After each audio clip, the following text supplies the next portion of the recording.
I'm Michael McGilly. I'm one of the fellows at Minneapolis Heart Institute.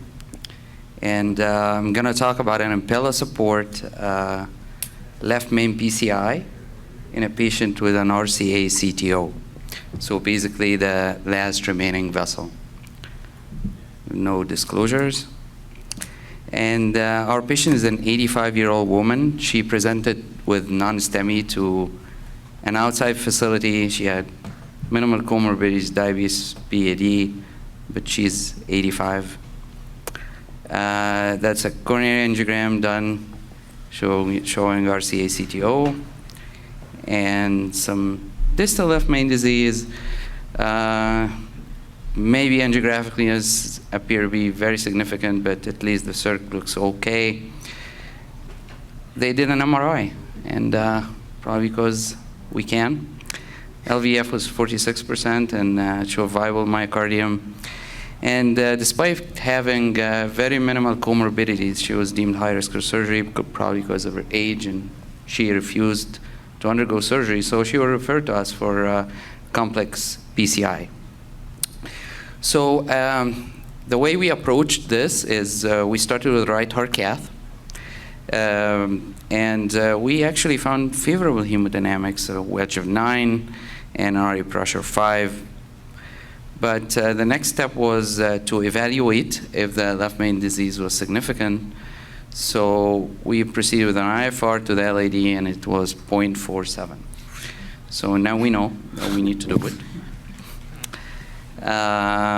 So because of our LVEF, and that is the last remaining vessel working on left main, so we anticipated hemodynamic support, so we got a left femoral access for Impella. We pre-closed it with the typical large bore axis way, deploying 2 ProGlide at 10 and 2 o'clock. And we use an Impella-CP that can provide support up to 4 liters per minute. And then the choice of the strategy, this is the algorithm we used. So we had a bifurcation lesion, but we deemed the likelihood of side branch occlusion low. As we saw in the angiogram, the ostium of the circ was okay, and the disease was not extending into a bulky bifurcation area, and the disease was mainly in the LAD.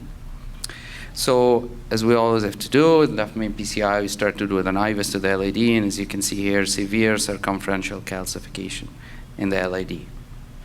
So we decided to proceed with atherectomy. We used an orbital atherectomy.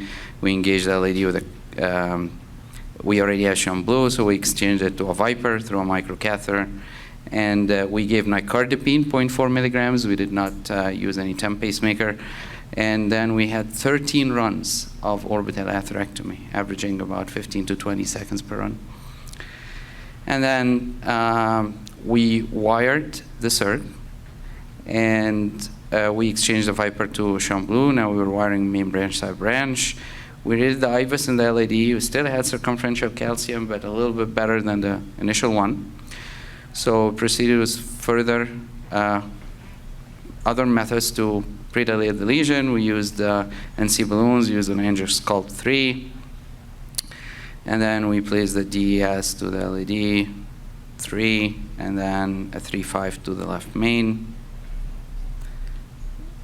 And this is our post-deployment picture.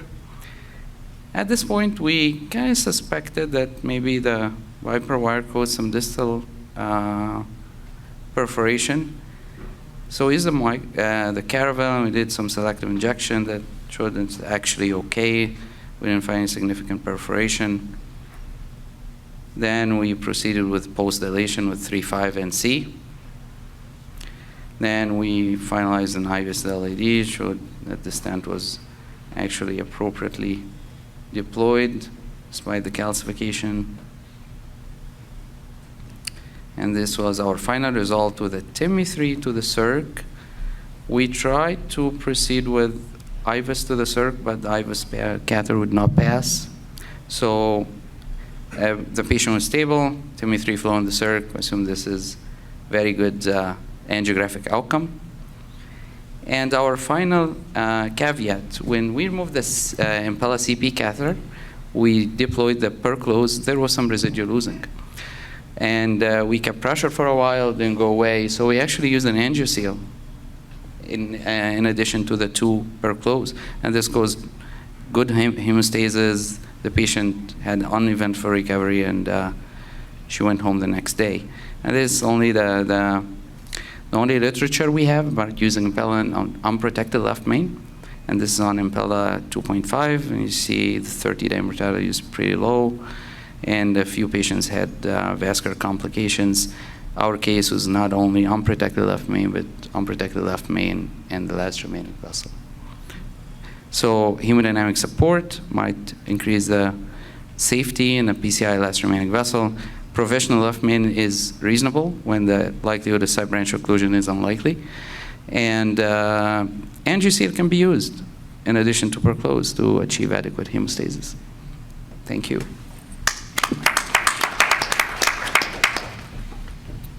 Just a quick question about the angioseal. So, by the way, very nice presentation. You had the wire in the vessel, I'm assuming, and you tightened, and there was still considerable oozing. Yep. And then you used the same wire, but exactly. We did not remove the wire. But the oozing was significant that we assumed that even if we remove the wire, it would not go away. Yeah, I feel like if it's, where I make the cutoff is if it's just trickling, a lot of times that's wire-induced, but if it's pulsatile blood that's coming back, exactly, most of the time you're going to need either a 3rd per close or, like you used, an angioseal. I think that's a fantastic case. Congratulations. Again, the use of Impella to do high-risk PCI is now pretty well established, and I just want to put in a plug for something that Jason has shared kindly with the rest of the community, at least on Twitter, is nowadays you can do all of this with a single access through your Impella CP sheath by introducing a 6 up to 7 French guide through that sheath. So, thank you. So I thought the bifurcation algorithm that you showed, I've certainly seen that from Manos before, and it's fantastic. You know, I think the decision of going with a single stent strategy is always great, particularly if there's no risk to the side branch. With a true Medina 111, though, you're going to need a 2-stent strategy. And I'm just curious what your strategy would have been, 2-stent strategy would have been, and what would you have opted for in a bifurcation that has a fairly tight retroflex circumflex angle?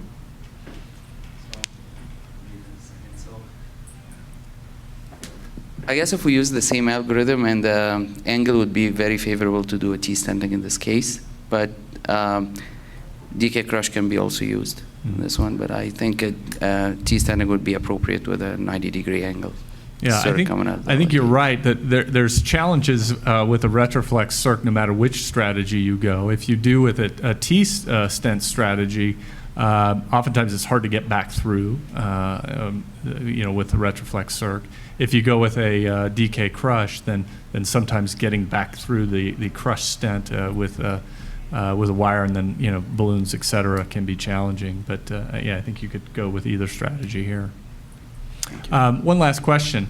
I know where you come from, and I saw that nice right CTO, and I'm curious as to the decision making not to proceed with RCA CTO PCI.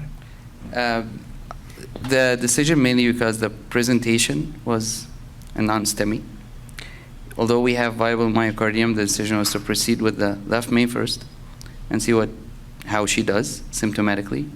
And she's an 85-year-old lady, so you want to do the. No, I think it's totally appropriate. Don't get me wrong. I can see Nick, and I know Manos were probably just itching to get that thing and that right fixed. So.